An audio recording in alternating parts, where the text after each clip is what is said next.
नमस्कार, मैं हूं सुप्रतिम बनर्जी और आप देख रहे हैं वारदात। मुंबई के नजदीकी हिल स्टेशन माथेरन में एक भयानक वारदात होती है। एक लॉज के कमरे से सुबह सुबह एक लड़की की सिर कटी लाश मिलती है। लाश भी ऐसी जिस पर कपड़े का एक अदद टुकड़ा तक नहीं है। यहां तक कि कातिल ने मरने वाली लड़की की पहचान छुपाने के लिए उसकी बांह पर बने एक टैटू तक को ब्लेड से कुछ इस तरह खुरच दिया है कि टैटू के जरिए भी पुलिस लड़की का पता न लगा सके। यह ब्लाइंड मर्डर यकीनन माथेरन पुलिस के लिए अब तक की सबसे बड़ी चुनौती है, लेकिन इसके बावजूद कातिल की एक गलती इस मर्डर केस का राज फाश कर देती है। मुंबई के करीब यह इलाका सैलानियों के लिए काफी मशहूर है। वीकेंड पर यहां मुंबई और आसपास के लोग अक्सर घूमने के लिए आते हैं और इसी माथेरान के बाहरी इलाके में बसे इंदिरा नगर में कई लॉज आबाद हैं। रविवार की सुबह इन्हीं में से एक कॉटेज लॉज में जो कुछ हुआ उसने आमतौर पर शांत रहने वाले माथेरान के लोगों को दहशत से भर दिया।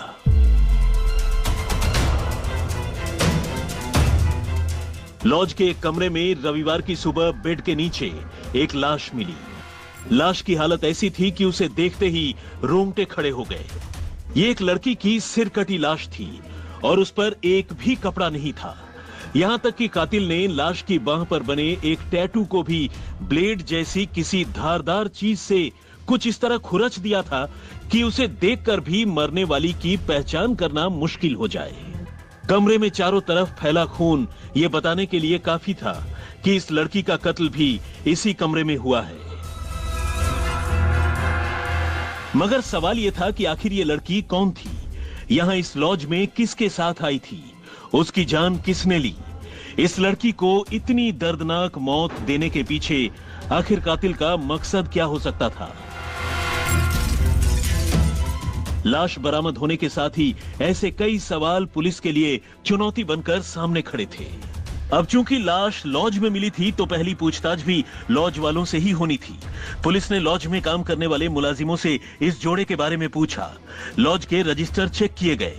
लॉज में दोनों ने अपना नाम और अपनी पहचान अमजद खान और रुबीना बेगम के तौर पर बताया था और पता भी मुंबई का दिया था। दोनों ने रिश्ते में एक दूसरे को पति पत्नी बताया था और कमरा शनिवार और रविवार 2 दिनों के लिए बुक करवाया था। लेकिन जब पुलिस मुंबई में दोनों के बताए पते पर पहुंची तो वही हुआ जिसका डर था।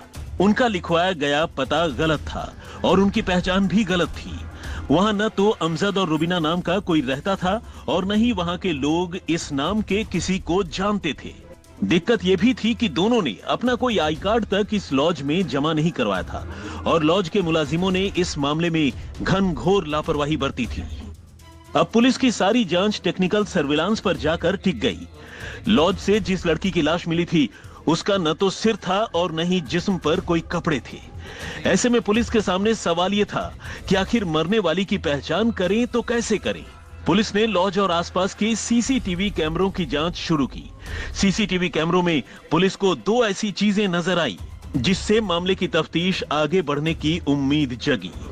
इनमें एक फुटेज में चेहरे पर मास्क लगाए एक लड़की की तस्वीरें कैद हुई थी, जबकि दूसरी तस्वीर रविवार सुबह की थी जब एक लड़का पीठ पर बैग लटकाए बड़ी तेजी से होटल से बाहर जाता हुआ दिखाई दे रहा था। अब पुलिस को लग रहा था कि यह तस्वीर पीड़ित लड़की की हो सकती है, जबकि लड़का कातिल हो सकता है। पुलिस अब नए सिरे से दोनों की पहचान पता करने के साथ साथ लड़के को ढूंढना शुरू करती है।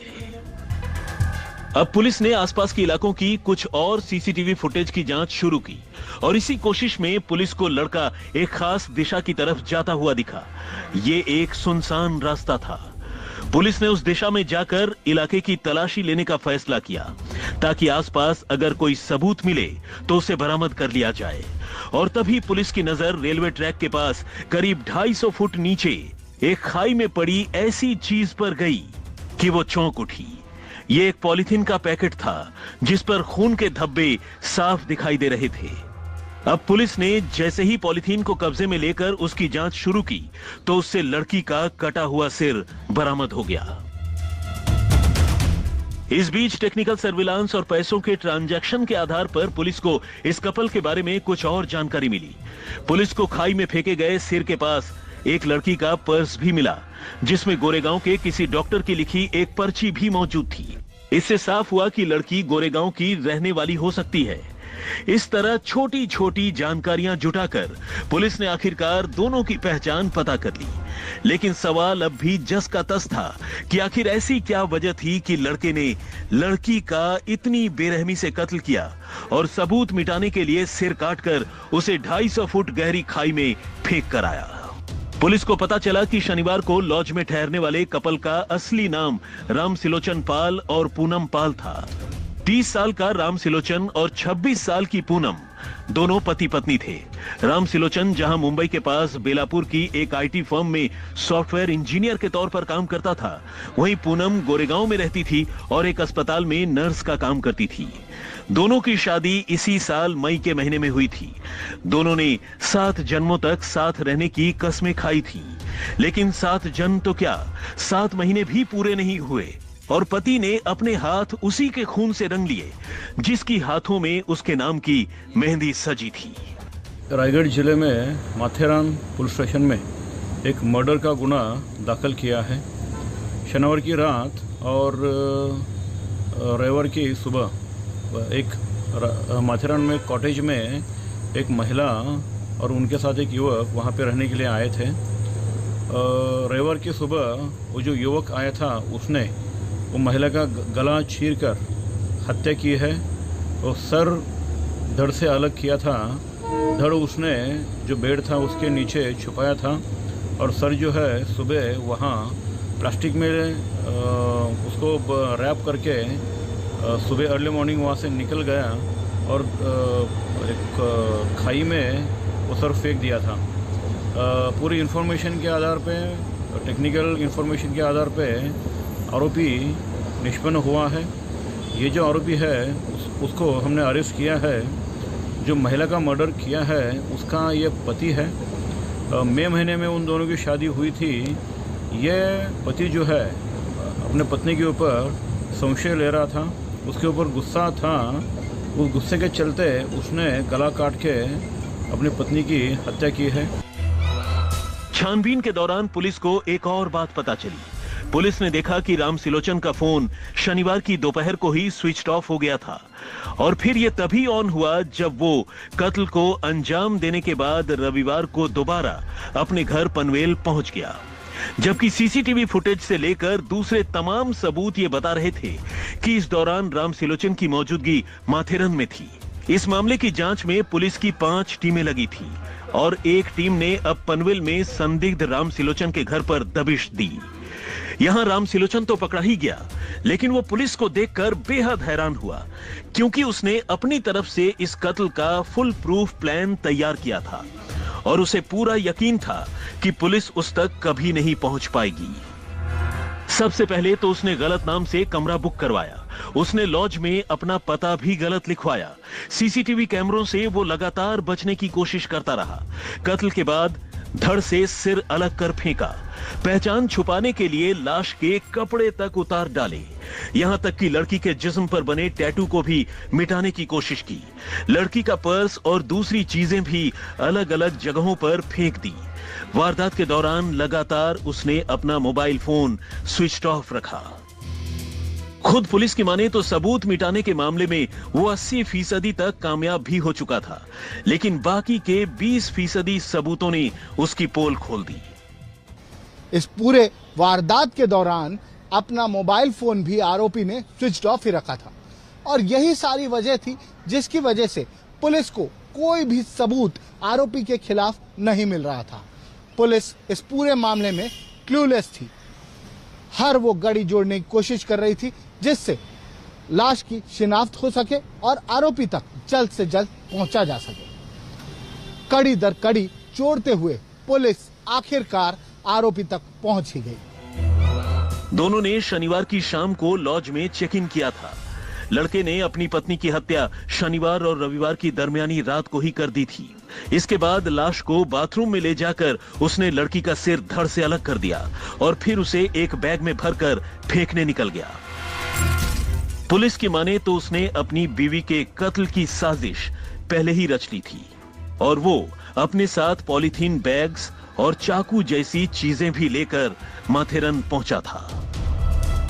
माथेरन से महबूब जमादार के साथ दिव्येश सिंह, मुंबई, आज तक। अब पुलिस कातिल को गिरफ्तार कर चुकी थी। कातिल कत्ल को अंजाम देने की पूरी कहानी भी सुना चुका था, लेकिन एक सवाल अब भी राज था कि आखिर एक पति ने इतने खतरनाक तरीके से अपनी बीवी की जान क्यों ली। आपको यह भी बताएंगे बस इस ब्रेक के बाद। राम सिलोचन और उसकी पत्नी पूनम में बहुत अच्छे रिश्ते थे। शादी के बाद गौना नहीं होने की वजह से दोनों बेशक अलग अलग रहते थे, लेकिन अक्सर छुट्टियों में दोनों का एक दूसरे से मिलना जुलना भी होता था। लेकिन इसी बीच एक रोज राम सिलोचन ने अपनी पत्नी पूनम से एक सवाल पूछ लिया, और बस इस सवाल का जवाब सुनते ही उसने अपनी बीवी पूनम का कत्ल कर दिया। आखिर क्या था वो सवाल? राम सिलोचन और उसकी पत्नी पूनम दोनों मूल रूप से यूपी के रहने वाले थे। दोनों की शादी घर वालों की रजामंदी से हुई थी, लेकिन चूंकि शादी के बाद उनका गौना नहीं हुआ था, दोनों फिलहाल एक दूसरे से अलग रहते थे। राम सिलोचन पनवेल में रहता था, जबकि पूनम गोरेगांव में अपने माता पिता के साथ रहती थी। दोनों अक्सर छुट्टियों में एक दूसरे से मिला भी करते थे।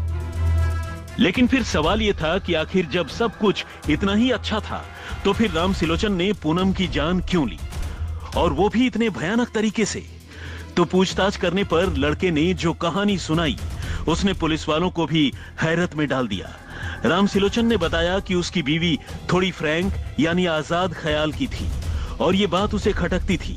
एक रोज उसने बातों ही बातों में अपनी बीवी पूनम से ये पूछ लिया कि शादी से पहले उसकी किसी लड़के से दोस्ती थी या नहीं। पूनम ने इस सवाल के जवाब में जो कुछ कहा, उसने राम सिलोचन के मन में उसे लेकर राय और खराब कर दी। अब वो पूनम पर शक करने लगा, और इसी शक में उसने उसकी जान लेने का फैसला किया। लेकिन कत्ल करने से पहले लड़के ने लंबी रिसर्च की। अपनी तरफ से वो हर कोशिश की जिससे इस कत्ल का राज न खुल सके। और तो और इसके लिए उसने कई क्राइम थ्रिलर फिल्मों से लेकर क्राइम शोज तक देखे और सबूत मिटाने की पूरी तैयारी की। लेकिन तमाम कोशिशों के बावजूद आखिरकार वो पकड़ा गया। सीसीटीवी में कैद हुई तस्वीर, मनी ट्रांजैक्शन की डिटेल, लड़की के पर्स में डॉक्टर की पर्ची, टैटू खुरचने की गलती, मोबाइल फोन का स्विच ऑफ और स्विच ऑन होना, कुछ ऐसी बातें थी जो कातिल के खिलाफ अहम सबूत साबित हुई। सीसीटीवी की छानबीन की गई। सीसीटीवी में रामपाल दिखाई दिया। उसके बाद पुलिस ने रामपाल को धर दबोचा, उससे पूछताछ की तो ये पता चला कि रामपाल को पूनम के चरित्र पर शक था, और इसी वजह से उसने पूनम का मर्डर किया। रामपाल क्राइम शोज देखा करता था, बहुत सारे क्राइम नॉवेल्स पढ़ा करता था, और उसी के तहत एक प्लानिंग की थी उसने, जिसके तहत वो पूनम को माथेरान ले गया, वहां पर गलत नाम से लॉज बुक किया, गलत एड्रेस दिया, और पूरी प्लानिंग के तहत उसका सर धड़ से अलग किया, सिर को जंगल में फेंका, उसके पर्स, मोबाइल और अन्य चीजों को अलग अलग जगह पर फेंका ताकि पुलिस ढूंढ ना सके और उस तक पहुंच ना सके। कैमरा पर्सन सिद्धेश और महबूब जमादार के साथ दिव्येश सिंह, माथेरान, आज तक। तो वारदात में फिलहाल इतना ही, लेकिन देश और दुनिया की तमाम खबरों के लिए आप देखते रहिए आज तक।